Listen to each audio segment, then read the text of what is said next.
It's not every day you see this in a charity shop. So I walk into the charity shop and I see a shelf of games, as I normally do, and you can see that it's just sprinkled with FIFA. But there are some Wii U games there, which, like I said, you don't see very often in a charity shop. And there are some decent titles. I mean, this one here, £4 in CEX, £1.50 in the charity shop. If you're looking to put that into your collection, then it's definitely the way to go. I have sold off all of the Wii U games that I had. When I first started, I really thought I wanted to collect for it. The more I played it, the more I thought, you know what, I don't really care too much about this console, at least at the moment. I mean, in the future, as and when I have a lot of things, maybe I'll start looking at it again, but $6.50 for that is nearly half the price of CEX, so that's an absolutely banging price to pay. Now, I left them there because I didn't want to buy them for the sake of them. They weren't worth trading in.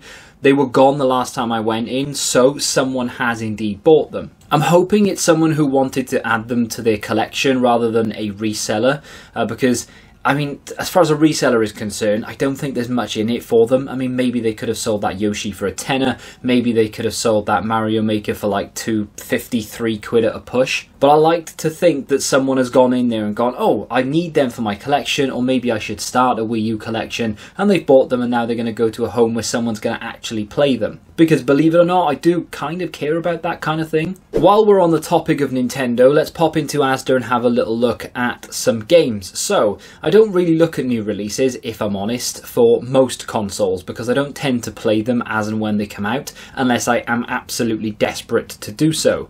And I genuinely can't remember the last time I needed to play a game day one. Now, with that being said, I had a little look at the Switch. I haven't looked at Switch games for a very, very long time, and I looked at the chart, and number one is this, the new Paper Mario. I didn't even know there was a new Paper Mario, so I had a little look into it just to see what it was about, because I did kind of like the last time I played Paper Mario. It's a little bit different to your normal Mario games, and I really do like the art style, so this is just some gameplay of that. Now, I do still have my Switch, of course, but I don't collect for it at the moment. And in fact, I've sold off the majority of my Switch games. I only have a handful of them left.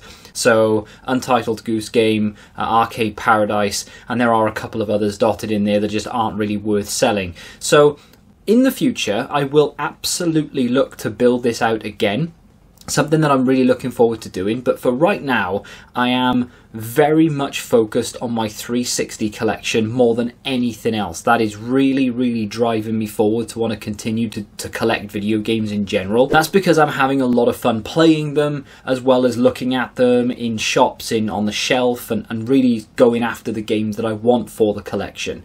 And on top of that, they're not that expensive at all. So hunting out the games that I want to put onto the shelf in the collection is a very affordable hobby, and I get a lot of enjoyment out of it. If you've watched my most recent video, which only like 500 or 600 people have at this point, you'll notice that I've started playing them again. And in the future, you'll see that I'm playing a lot of them. So I did a Brink retrospective review. It did absolutely horribly, but I'm not looking at the views. I don't care about the views when it comes to those type of videos, and it's not something that I say lightly, because as a YouTuber, we kind of look at the views and care about them, but I just want to play these games. And if I'm playing them, I might as well share my opinion of them. If you're not into that kind of thing, that is absolutely fine, just don't watch that video. But going forward, I have started playing. In fact, I've just finished one particular game that I'm going to start a video on very soon, and then I will continue. And I've picked up some games for today's episode that I'm probably going to look to play through as well, because one of them I have never touched. Before we get to that one particular part of the video though, charity shop. Oh my days, this charity shop. It drives me mad when they do this. So £10, I can get it cheaper on eBay.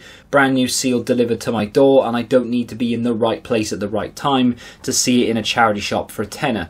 I have absolutely nothing against charity shops making money. It makes sense. We need to give money to charity. I get it. And they have overheads, they have staff. They're all paid staff in this one. There are no volunteers. But this is the charity shop that always has, we're too full, we can't take any more donations outside on like a sandwich board. Day in, day out, it is constantly, we are too full. Reason they're too full, they overcharge for things. £10 for this is not a bad price to pay if I'm on eBay looking for it and I want it delivered to my door. If it's in a charity shop, you'd expect it to be just that little bit cheaper. If they pop this up there for £6, I'd have absolutely no qualms with that. I'd say, look, that is a good deal. It's brand new and sealed. The charity shop gets some money. They didn't pay for this stock in the first place, and someone will snap it up. I guarantee you that will still still be there the next time I go. In the last episode, I picked up the Hori Split Pad Pro from a boot sale, and it cost me £5, and I have sold it for 15. It went on Vinted, $14.95, so we can add £15 to the overall cash balance in this series, because remember, we took off the 5 when we first bought it, so I don't need to worry about that. There are no fees on Vinted. Everyone's a winner. If you're enjoying the content and you want these type of videos to continue, please do me a favour and consider subscribing. It's absolutely free. And next to the subscribe button, there is a little thumbs up. If you could hit that as well, that would really mean a lot to me. Let's push for 14.2 likes in this video. Now into CEX we go. It was a bit of a strange day here. So my first visit, there was staff everywhere. They were all over the shop floor pricing things up. I felt very awkward in trying to record, so I had to leave and come back. When I did come back, there were people everywhere. So, it's not half term, again, it's just one of those things. I had to sort of pick and choose my moments. One steelbook found, it's this Resident Evil 4 remastered on the PlayStation 4. Still yet to pick this up, which is really frustrating because I do really want to play it. And of course there's a Resi 5 there for 18. That just is creeping up, and it's going to get to the point where I don't want to pull the trigger on it anymore, and I really should have bought it. And I do have the credit, of course, and that's why I'm here. So, I've decided, as I mentioned previous, to just spend the credit that I have now. Not willy-nilly, I'll only spend it on things I want. However, I've decided to just use the 130 something, it was on screen for you earlier, pounds in credit on the games that I want to add to the collection. I am, not specifically, but I am primarily focused on Xbox 360 at the moment. I will, as and when I find them, buy the Mega Drive games that I want, but even though I really do love the Mega Drive and I am still looking for it, obviously, the 360, there's just so many. There are hundreds and thousands of games on that platform that I really, really want to collect. And most of them aren't even that expensive, so I do really want to try and knock as many of them off as possible. And of course I am still looking for promo copies, although it's not as at the forefront of my search as it used to be. I just want games that I don't own, that I really want to play, from nostalgia point of view, or from games that I've always wanted to play, because like I said, I'm playing a lot more of the 360 at the moment, so you'll see that in upcoming videos when I do sort of retrospect reviews. This blew my mind. Fallout 4 has been 99 pence and they can't get rid of them for the longest time. They release an absolutely banging series on Amazon, and all of a sudden anything with the word Fallout on it is worth about 45 quid. 15 quid for Fallout 4 is absolutely mental. It does make me really regret not buying more of them when they were, well, say more of them, any of them really, when they were 99p. But you know, hindsight's a wonderful thing. Who knew that that was going to happen? I'm sure someone did, but I didn't. PS5 section here has a couple of games I've never heard of before, some that looked quite interesting.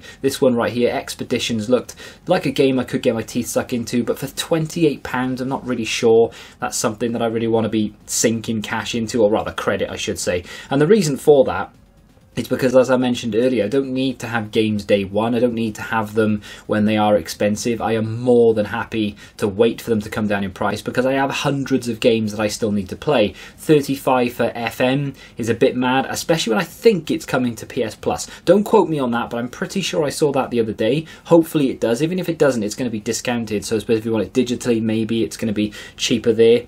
I'll have to keep an eye on that one. But as I get to the end of the bay, I noticed this. Need for Speed Unbound, which is a game I've wanted for quite a while, is still 18 quid on the PS5, and it's like, what, £4 on the Xbox One or something? So unfortunately, nothing there. I will be making a primary sort of dedicated video to the upcoming games that Xbox showcased recently, because my days, there are some games coming out very soon that I really, really want to play, and Game Pass is looking more and more enticing as the day goes on. But in terms of the pickups, let's get back into CEX, look at the 360 section, because I bought a few. Now, like I said, I'm not going to waste the credit, I'm not just going to splurge on anything and everything. There are going to be games here that I've been looking at for a while that I really want to pick up. The first of which was Fear 2. I really want the first Fear, I want the second, and I want the third. And of course the Fear files exist as well, and we may as well look to pick that up. This was a whopping £5, which is definitely in that sort of region of budget gaming where I could go into CEX with like £5, £10, even 15 like I used to in cash, and I might go back and do that again soon actually, because we have the cash. And I'd show off what you can get in CEX on a budget, so it's definitely definitely in that realm, and to be fair, all of the games I've picked up are in that realm. It is the cheapest of the Fear games at just £5. The first Fear has gone up in price quite substantially, and the third Fear isn't that far behind. So I'm going to pick them off as and when I see them cheap. £5 for that was a deal, wasn't going to leave it there, but it was definitely a case of let's buy it when it's 5 rather than when it goes up to 8 or indeed 10. That is definitely the case with my next game that I picked up, which I will show you in a second. Before we get there though, I need to find it, so I am looking through some of the games that I may potentially pick up. I kind of knew that I wanted this next one anyway before I went in. I've seen it there last time I visited, and I didn't have my credit on me because I left my wallet in the house, because who carries a wallet around these days, right? So I thought, right, I'm not going to buy it with cash, I'll just wait, because it's not an expensive game. So Metal Gear Solid there for a very cheap price. I wasn't sure whether that was one of the ones that was released on a newer platform like the PS4, the Xbox One, for example. Ninja Blade is a game that I didn't really enjoy when it first came out, and it's now £10, and that is with a reprinted cover as well. So it's just crazy to me that some of these games that I remember being pennies even when they came out, you know, they had like a £45, £50 price tag, they plummeted straight away because nobody really bought them, and now all of a sudden they are creeping back up again. Ninja Blade, like I mentioned, I didn't enjoy it when it came out. I only played it really for the achievements. It's sort of drifting away in my memory. I can't really remember much of it, and I guess that might be one of the reasons why it's sort of creeping up in price, because there weren't that many sold. Maybe there's not that many around. I don't see it that often, in fairness. And I guess you could say that for this is Juice 2, which is the next game that I picked up. Still had the HMV stickers on it. This is one of the freshest cases you will ever see. Still has the Xbox, like, you know, seal on it. I know it's not sealed, it's broken, but still, it still has that on it, and it feels brand new as well. This thing was barely played. £6 spent on this one, of the credit, of course, and comes complete with a manual. Disc is in very, very good condition. You can get this as a promo copy, which I will probably look to pick up at some point if I see it. It doesn't mean I'm going to get rid of this. I will still keep this because I'm going to be weird like that on the 360 for some reason. I'm not a big fan of double dipping. If you already have the game, why would you go and get a different version just because the case is slightly different? I don't really understand my brain, but it's kind of what I want to do. I've never played it, as far as I can remember. It's got a very good reputation, and it's one that I'm really looking forward to jumping into, and this will be a retrospective review, but a new review, if that makes sense. So I will actually do a video on it, but it'll be my first impressions and the first time I've ever played it. If you have played Juice 2, let me know what you think of it in the comments. Was it worth picking up? Is £6 a good price to pay? Before I get to my last game, I wanted this FIFA Street, saw it on the website, was really excited to pick it up and play it because obviously the Euros are on. I'm kind of into football anyway, don't know if you knew that, but this was the classics version, so I put it back. I don't want that on my shelf. I've already got a couple and it drives me mad. Fear 3 was only £8, but it did have that sort of split down the centre of the sort of insert. That's why I didn't buy it, incidentally, because I would have to put it with Fear 2, and then I only would have needed the first and the Fear files. But that's why I didn't buy it. The insert was damaged, and if it's only £8, I'll see it again somewhere. Maybe they'll have another copy traded in soon, and I'll pick it up then. We still have loads of credit left to use. So what game did I actually pick up? It is Transformers Rise of the Dark Spark. I am not really into Transformers that much. I had them as a kid, like the actual toys. From the distant planet Nebulos come the new Headmasters, Headmaster Decepticons and Autobots.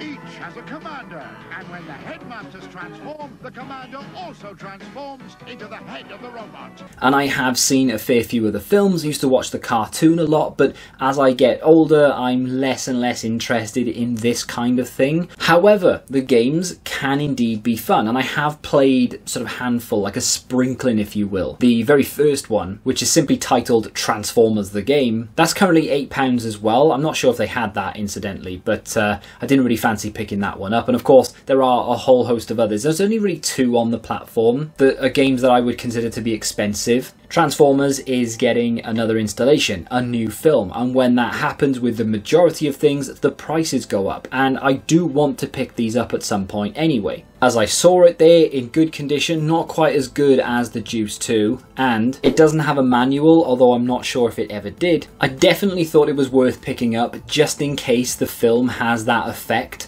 I don't know how I'm ever going to add any of the Spider-Man games to the collection. Now, they're not super expensive games by any stretch of the imagination. I know a lot of people will probably tell me, look, use your credit for the expensive things. Go in to CEX, for example, and buy that Web of Shadows for 90 quid with the credit, and you still have like 30, 40 left over. And I hear you, and I understand where you're coming from, and that does actually make an awful lot of sense.